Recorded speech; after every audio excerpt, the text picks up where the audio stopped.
Hello viewers, welcome to Wrestle Bangla BD. প্রথমেই বলবো আমার কাছে একটা ম্যাসিভ নিউজ আছে আর ম্যাসিভ নিউজটা হচ্ছে ভেন্স ম্যাকম্যানকে নিয়ে। আমার মনে হয় সবকিছুই মানে সবার কাছে আজকে এটা ম্যাসিভ হওয়া উচিত। যদি আপনারা দেখেন ডাব্লিউডাব্লিউ এখন যে স্টেজে আছে, আমার মনে হয় এটার পর আমরা সবাই আমাদের দরকার ভেন্স ম্যাকম্যানকে। আমি বলতে পারি ভেন্স ম্যাকম্যান মেবি ডাব্লিউডাব্লিউতে রিটার্ন করতে পারে। মেবি এর জন্য বলতেছি কারণ nothing is confirm, because Vince McMahon এমন একটা জিনিস করেছে যেটার পর আর কি আমরা কনফার্ম কোনো কিছুই বলতে পারি না। ভেন্স ম্যাকম্যানের সমস্যা তো আপনারা সবাই জানেন, তো সেই সমস্যা ইনসিডেন্ট নিয়ে একটা ইম্পর্টেন্ট আপডেট আছে। আমি আপনাদের বলি ভেন্স ম্যাকম্যান এন্ড জেনারেল গ্রাইন্ডের যে কেস, সেটা নিয়ে একটা সুন্দর আপডেট এসেছে এবং আপনাদের বলি এই যে আপডেট, আমার মনে হয় এটা ফাইনাল আপডেট।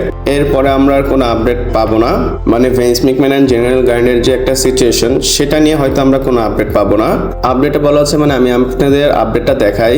তো এখানে দেখতেই পাচ্ছেন Vince McMahon and general grind cases is said to be dismissed after both parties mutually agreed to resolve their dispute through private arbitration. As a result, any further proceeding will take place confidentially rather than in open court. এখানে বলা হচ্ছে veins McMahon and general গ্রাইন্ডের যে case, সেটাকে dismiss করা হয়েছে বলতে হতেই যাচ্ছে, আর কোর্টে এই জিনিসটা হবে না। এমন না যে ভেন্স ম্যাকম্যানের উপর কোনো অ্যাকশন হবে বা জেনারেল গ্রাইন্ডের উপর কোনো অ্যাকশন হবে। বলা হচ্ছে দুইটা পার্টি, দুইটা সাইড তারা মিউচুয়ালি অ্যাগ্রি করেছে, মানে ঠিক আছে আমরা দুইজন একসাথে নিজেরা কথা বলে জিনিসটাকে সমাধান করব। যেহেতু তারা নিজেরাই জিনিসটাকে সর্ট আউট করবে, এর মানে পাবলিকলি আর কখনো এই আপডেটটা আসবে না, কোর্টে কোনো কিছু আসবে না। ধরতে পারেন এটা ফাইনাল আপডেট এদের কেসের কন্ডিশনের। তারা নিজেরা কিভাবে সলভ করবে সেটা তো আসলে আমরা জানি না, তারা নিজেরাই জানে। কিন্তু আমরা এতটুকু বলতে পারি এর থেকে ম্যাসিভ আর কিছু হবে না। অনেক লোকে কিন্তু স্বপ্ন সাজিয়ে রেখেছিল যে ভেন্স ম্যাকম্যান লাইফ টাইমের জন্য জেলে যাবে, ভেন্স ম্যাকম্যানের এটা হবে ওইটা হবে, কিন্তু ওই সব তো আসলে এখন হবে না। আর আপনাদের আমি অনেক আগে হয়তো এই বিষয়ে বলেছিলাম যে কোর্ট এটাকে ক্রিমিনাল কেস ধরতেছে না, তো ওই সময় থেকেই এই জিনিসটা হওয়ার কথা ছিল না। লোকেরা শুধু এগুলো চিন্তা করতেছিল। আমরা দেখবো এখন থেকে, মানে এইখান থেকে সামনে জিনিসগুলো কেমন হয়। যতই হোক আমরা জানি না যে সামনে কি হবে, বা আমরা জানবো না, কিছু হলে আইডিয়া আমরা করতে পারবো না সাথে সাথে, কিন্তু স্টিল বলতে পারি কিছু না কিছু হাওয়ায় উড়ে উড়ে আসবে। যাই হোক, কিন্তু এখন প্রশ্ন হচ্ছে এই আপডেটের পর, এই আপডেটটা আসার পর কি চান্সেস হয় ভেন্স ম্যাকম্যান আবার ডাব্লিউডাব্লিউতে আসবে? আমি যদি বলি ফ্যাক্ট আছে, ভেন্স ম্যাকম্যানকে দরকার আছে ডাব্লিউডাব্লিউতে। আমি এখানে বলবো না ভেন্স ম্যাকম্যান খুব ভালো মানুষ, আমরা সবাই জানি সে কি করেছে। আমরা ডাইরেক্ট তাকে ক্রিমিনাল বলতে পারি না, কিন্তু সে যে দোষী বা সে যে কিছু একটা করেছে সেটা আমরা সবাই জানি।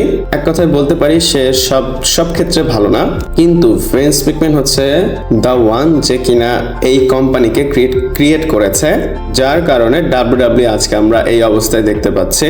এই অবস্থায় বলতে এখানে দেখতে পাচ্ছি, অবস্থা তো খারাপ করেছে টিকেও আর ট্রিপল এইচ, এটা তার ভেন্স ম্যাকম্যানের দোষ না।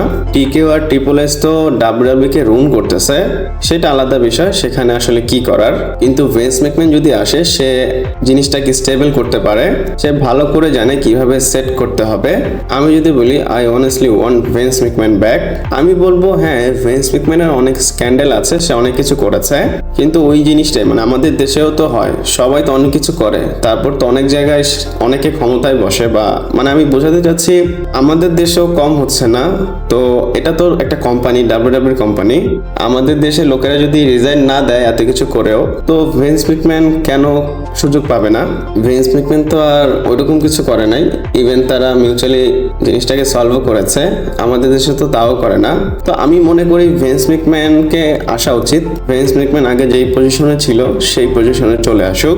অলরেডি ডাব্লিউডাব্লিউ ডুবে যাচ্ছে বাংলাদেশে, কেন ডুবতেছে সেই বিষয়ে কিন্তু অলরেডি আমি একটা ভিডিও স্পেসিফিকলি বানিয়েছি, আপনারা চাইলে সেটা দেখতে পারেন। আর আপনাদের বলি, ভিন্স ম্যাকম্যানের ল স্যুট চালু হওয়ার পর থেকে এটা হচ্ছে সবচেয়ে বড় ম্যাসিভ আপডেট। ভিন্স ম্যাকম্যানকে কিন্তু ল স্যুটের পর কোম্পানি থেকে সরানো হয়েছে, রিজাইন করানো হয়েছে, ফায়ার করা হয়েছে। আর এখন যেই পজিশনে আছে এটা সবচেয়ে লাইকলি পজিশন আমার মনে হয় এত বছর পর যে ভিন্স ম্যাকম্যান ডাব্লিউডাব্লিউইতে আবার আসতে পারে। আমি আপনাদের ক্লিয়ারলি বলি, এই কোম্পানি যদি সৌদির হাতে থাকতো, মানে সৌদির কাছে বিক্রি করা হতো, তাহলে 1 মাসেরও টাইম লাগতো না, 1 মাসের মধ্যে ভিন্স ম্যাকম্যান চলে আসতো। কিন্তু টিকিও অন্যরকম, বলা যায় না আসলে ভিন্স ম্যাকম্যান এখনো আসতে পারবে কিনা যদি টিকিওর কথা চিন্তা করি। আবার ডোনাল্ড ট্রাম্পের সাথেও কিন্তু ভিন্স ম্যাকম্যানের খুব ভালো সম্পর্ক, এক কথায় তারা ফ্রেন্ড। তো সেদিক দিয়ে কিছু একটা তো ভিন্স ম্যাকম্যান করতেই পারবে। ভিন্স ম্যাকম্যান চাইলে আসতে পারবে, কিন্তু ভিন্স ম্যাকম্যানের জন্য জিনিসটা অনেক বেশি ডিফিকাল্ট হয়ে যাবে। আমি বোঝাতে চাচ্ছি টিকিও যদি নিয়ে আসে তাহলে নর্মালি আসতে পারবে, আর যদি না আনতে চায়, ভিন্স ম্যাকম্যান আসতে চায়, তাহলে তার এইসব কিছু পার করে তারপর আসতে হবে। আসলে দেখি কি হয়, এটা একটা মেজর আপডেট আমার মনে হলো, আপনাদের আমি জানালাম। আর আপনাদের কি মনে হয়, মানে আপনাদের কি ইচ্ছা, ভিন্স ম্যাকম্যান কি আবার আসবে আর তার কি আসা উচিত? আমি যদি বলি, আমি চাই ভিন্স ম্যাকম্যান আসুক। আর মানডে নাইট র এর কথা যদি বলি, কালকে আমি মানডে নাইট র দেখার পর বুঝেছি triple H back to back দুইটা ভালো শো দিতে পারে না, কিন্তু ট্রিপল এইচ একটা জিনিস পারে, ব্যাক টু ব্যাক 3টা 4টা ইউজলেস শো দিতে পারে।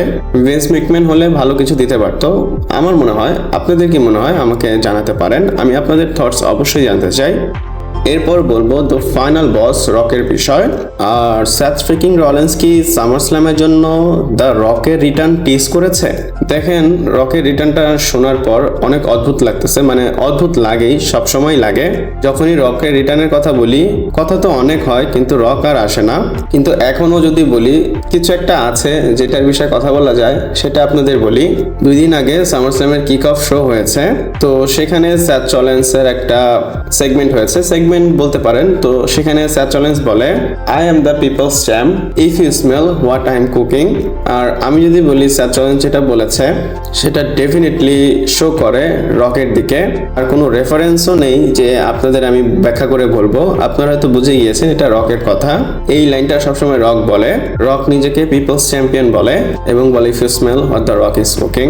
অবভিয়াসলি স্ট্রেট সেটা ওইদিকে রেফারেন্স সেথ রলিন্স দিয়েছে। আপনাদের হয়তো ভালো লাগতেছে যে রক আসবে, রকের রেফারেন্স দেওয়া হয়েছে। আমার কথা হচ্ছে, রক যদি আসে, সে এসে কি করবে? সামার স্ল্যামে এসে সে কি রোমান রিন্সকে কষ্ট করাবে? আর রোমানকে কষ্ট করলে কেন করাবে? আর যদি এসে রোমানকে হেল্প করে, সেটাও মানে কেন হেল্প করবে? এগুলোর তো এক কথায় কোনো স্টোরি নেই, তো এসে কি করবে? আমি বলবো এখানে যেহেতু স্টোরি নেই, Seth Rollins just say of the মাইন্ডে বলেছে, সে এটাকে হেডলাইন বানানোর জন্য বলেছে। ইভেন এটা হেডলাইন হয়েও গিয়েছে, কিন্তু আমার মনে হয় না যে কোনো মানে আছে সেথ রলিন্সের এই কথাটার। আর রকের দিক থেকেও যদি দেখেন, কোনো সেন্স হয় না যে রক সামার স্ল্যামে আসবে। আমি বলি রককে আমি দেখতে চাই, কিন্তু আমি চাই না রক এমনিতে আসুক, ইউজলেস একটা অ্যাপিয়ারেন্স দেখ, তারপর চলে যাক। সে যদি আসে, কোনো মানে নিয়ে যেন আসে এবং একটা লম্বা ভালো কাহিনী যেন আমাদের দেয়, স্টোরি দেয়। এই যে আসা যাওয়া এটা ভালো লাগে না। যদি আসার হয় তাহলে এসে অ্যাক্টিভ থাকো, এসে হুট করে একটু বাজিয়ে চলে যাও। পাস্টে কিন্তু অনেক হয়েছে এরকম, রক এসেছে, কিছু একটা করেছে, কোনো স্টোরি নেই, তারপর সেটা দেখিয়ে চলে গিয়েছে। আমি সেম এই জিনিসটা আর দেখতে চাই না, মানে এগুলো রকের দেখতে চাই না। আমি চাই সে আসুক, একটা স্টোরি নিয়ে আসুক, স্টোরিটা ভালোভাবে আমাদের দেখাক, তারপর সে চলে যাক। সেথ রলিন্স যে কথাটা বলেছে এটা নিয়ে অনেক কথা হচ্ছে।